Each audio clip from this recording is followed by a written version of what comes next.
감사합니다. 사랑합니다. 오늘도 당신 덕분에 행복합니다. 안녕하세요. 반갑습니다. 김유라입니다.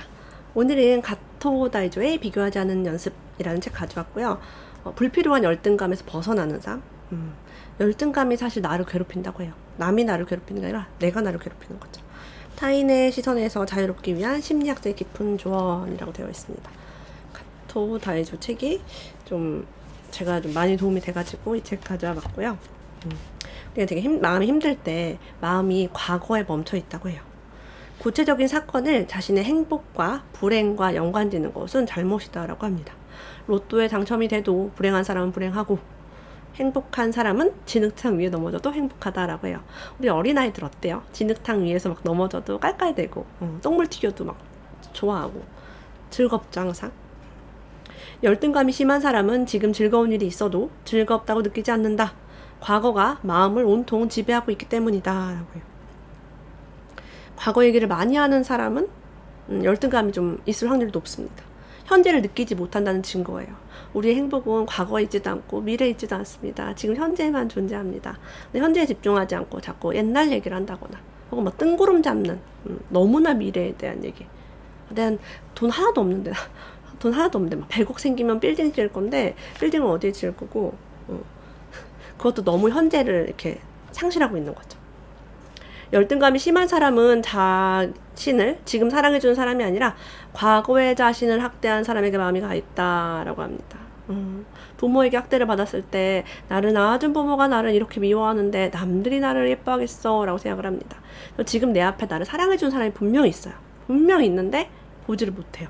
그게 뭐 친구든 뭐 애인이든 뭐 동료든 있습니다. 나를 사랑하는 사람이. 근데 그것을 보지를 못해요. 열등감이 너무 심할 때는. 누가 예쁘다고 하면은 딴 생각하는 거 아니야? 쟤가 나한테 뭐 사기치려고 그러나? 나한테 왜 예쁘다고 하지? 이제 이렇게 받아들이는 거죠. 뭐가 필요한가? 이렇게 받아들이는 거예요. 앞에서 열등감의 원인을요, 소속감의 결여라고 이야기를 했습니다. 정확한 열등감의 원인은요, 애정 결핍이다라고 해요. 사랑을 충분히 받지 못해서. 사람을 지옥으로 보내는 어두운 힘이 바로 열등감이라고 해요. 열등감이 있는 사람은 남을 믿지 않는데요. 세상이 나를 적대시한다고 느낍니다. 세상이 나를 환영하지 않아. 이것은 소속감의 결여 때문이래요. 내가 원하는 만큼 내 부모가 나를 주목하지 않는다라는 것이 기본적인 심리 욕구가 채워지지 않은 거래요. 아마 어린 시절에 내가 응애 울었을 때 엄마가 오지도 않고 필요한 거 얘기해도 무시당하고 그 무시당한 이유가 뭐 엄마가 힘들어서 뭐 돈이 없어서 뭐 여러 가지 원인이 있겠지만 사실 거절은 그냥 거절일 뿐 내가 싫어서는 아닌데 어린 아이들은 내가 싫어서 그렇구나, 내가 하찮아서 그렇구나, 내가 딸로 태어나서 그렇구나, 우리 뭐 여러 가지의 스토리를 이제 쓰게 됩니다. 그래서 우리는 거절 당했을 때 그 내가 얼마나 하찮은 인간인지를 막 증거를 찾아서 그거를 막 끓이고 있죠. 진실이 아닌데도 붙들고 있습니다. 심한 열등감의 배후에는 증오가 있다고 해요. 열등감이 심한 사람은 무의식적으로 가까운 사람을 죽이고 싶을 정도로 싫어한다. 우리가 상상으로 누구나 죽이고 싶은 마음이 들 수 있습니다. 그런 분노가 있을 수 있어요. 근데 우리는 인간의 본성이 선하기 때문에 누군가 죽이고 싶은 그런 분노가 있거나 그런 게 있을 때 뭐가 생기냐면 죄책감이 자리 잡습니다. 상상만 했을 뿐인데도 죄책감이 생겨요. 실행한 적이 없어요. 죄책감이 생기면 또 어떤 일이 창조가 되냐면 운이 좋거나 뭔가 재수 좋은 일이 창조되기가 어렵습니다. 왜냐면 나는 나쁜 생각을 하는 나쁜 사람이라는 생각이 자리 잡기 때문입니다. 난 너무 막 나쁜 생각을 해. 그렇게 자리를 잡기 때문에 실제 현실에 이제 재수 좋고 운 좋은 일이 창조되지 않아요. 그럼 다시 돌아가요. 어떻게 돌아가요? 열등감. 역시 난 찌질해. 난 되는 일이 없어. 운이 더럽게 나빠. 하면 다시 또 이제 그런 증오가 다시 돌면서 메비우스의 띠처럼 빙글빙글 돕니다. 그래서 이거를 끊어내기 위해서 이제 자각하고 진실이 아님을 들여다봐야겠죠. 열등감이 심한 사람은요, 아무리 노력을 해도 보상받지 못한대요. 그러니까 더 분노가 나는 거예요. 짜증나. 잘못된 노력이기 때문이래요. 노력하는 지점 자체가 틀렸다고 합니다. 무익한 에너지를 소비한대요. 마치 콘크리트 위에서 우물을 파는 것과 같다라고 해요. 어디에 우물을 파야 되는지 모르니까 오랫동안 콘크리트에 추가로 우물을 판대요.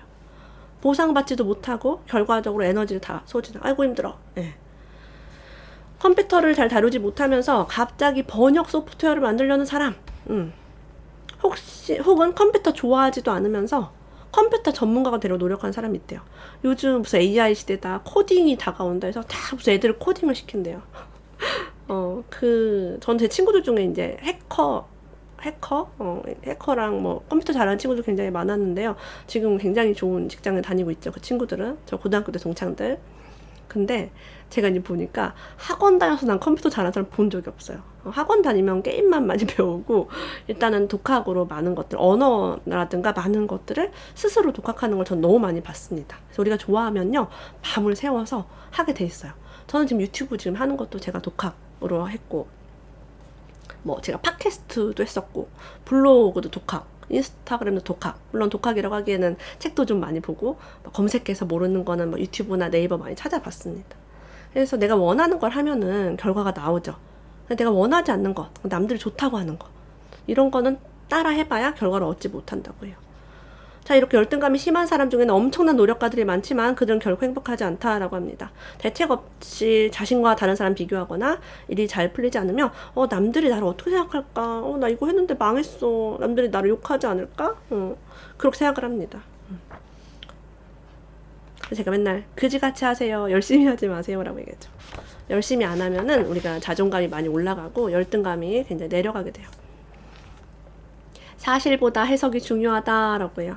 이거를 우리 속담에 꿈보다 해몽이라고 하죠. 우리는 꿈보다 해몽을 잘하는 사람이 돼야지 이 열등감에서 벗어날 수 있어요. 이분이 미국에 있었을 때 굉장히 행복해 보이는 여성에게 요즘 어때요? 잘 지내요? 라고 물었대요. 아니, 일이 없는 걸 제외하고는 모든 게 좋아요 라고 했대요. 우리 이거 한번 외워볼까요?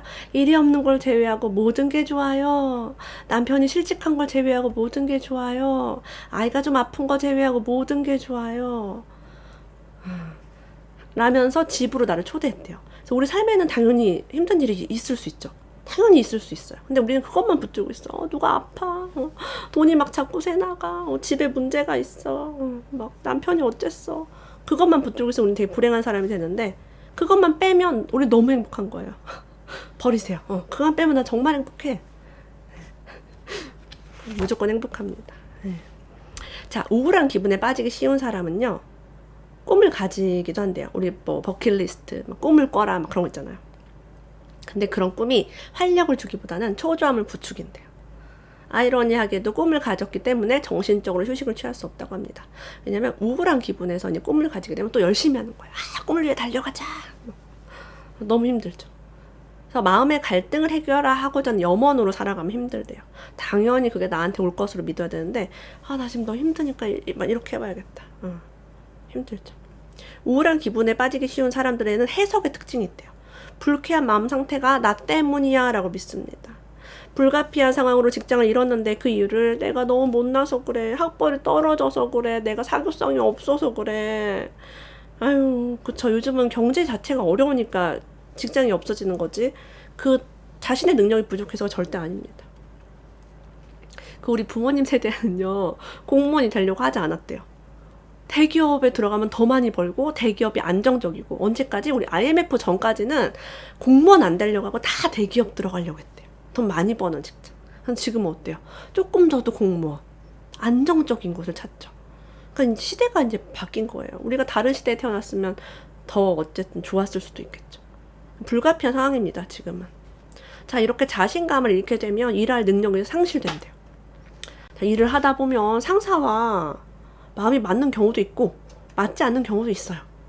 내가 나빠서도 아니고 그 사람이 나빠서도 아니고 그저 우리 둘이 궁합이 안 맞아서 그런 것 뿐인데, 이에 대해 나는 능력이 없다, 나는 일이 맞지 않다, 이 회사가 나랑 안 맞아 라고 해석하는 경우가 있대요. 나는 조직 생활을 잘 못하나 봐, 나는 뭔가 부족하고 모자란가 봐 라고 해요. 근데 매번 이런 식으로 해석을 하면 제대로 인생을 살 수 없다고 합니다. 내가 부족한 거에 신경이 곤두서서 나의 장점에 눈길이 가지 않아요. 내가 잘하는 게 엄청 많은데. 바로 이런 사람이 우울해지기 쉽다고 합니다. 우리 종이에다가 장점 한번 적어볼까요? 나의 좋은 점. 우리가 나의 좋은 점을 듣지도 못하고 나도 생각을 안 하고 살아요. 평생 동안 우리는 장점보다는 단점을 많이 들으며 살아왔어요. 저는 제가 이렇게 화장을 좀 하고 있으면 아빠가 호박이 줄 긋는다고 수박 떼니? 이랬어요. 웃으면서. 뭔 소리야 그게. 그렇게 하고 뭐 하면은 머리가 나쁘다 그러고. 예, 아유, 왜 그렇게 기를 죽였는지 몰라요. 동료에게 이제 부탁을 할 게 있어 우리 연락을 할 때도 있죠. 근데 동료가 바빠서 못 해주겠어 유라야 라고 얘기를 해요. 그러면 그는 나를 좋아하지 않는다. 나는 사랑받지 못하는 사람이다. 내가 좋았으면 안 그랬을 텐데. 그리고 또 여기서 비교하는 게 저 사람 부탁은 들어주고 내 부탁은 안 들어주고 나보고는 안 웃는 것 같아. 나 싫어하나 봐. 자존감이 막 내려가면서 열등감이 쩔고 우울해지고 인간관계에 자신감이 뚝 떨어집니다. 회사를 급기야 때려치고 싶어 하죠. 저는 그래서 제가 국민은행 다녔지만 11개월 만에 때려쳤어요. 이런 열등감이 되게 쩔어 있었기 때문에 실제 이제 내 생각으로 사람들 나를 별로 안 좋아해 라고 생각하니까 그 현실이 창조가 되었고 되게 외로운 생활 하다가 퇴사를 그냥 했죠. 제가 직장 생활 해보니까 직장 생활은 능력 때문에 퇴사하는 게 아니라 인간관계가 부족해 어려워서 퇴사하는 경우가 되게 많더라고요.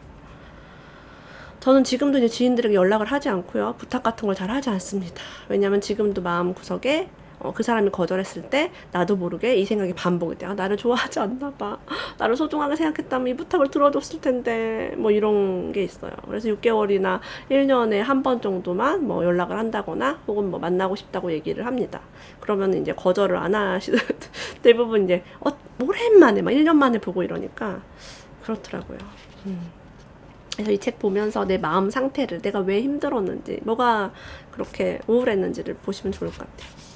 자, 영업하시는 분들은 그 거절이 정말 두렵죠.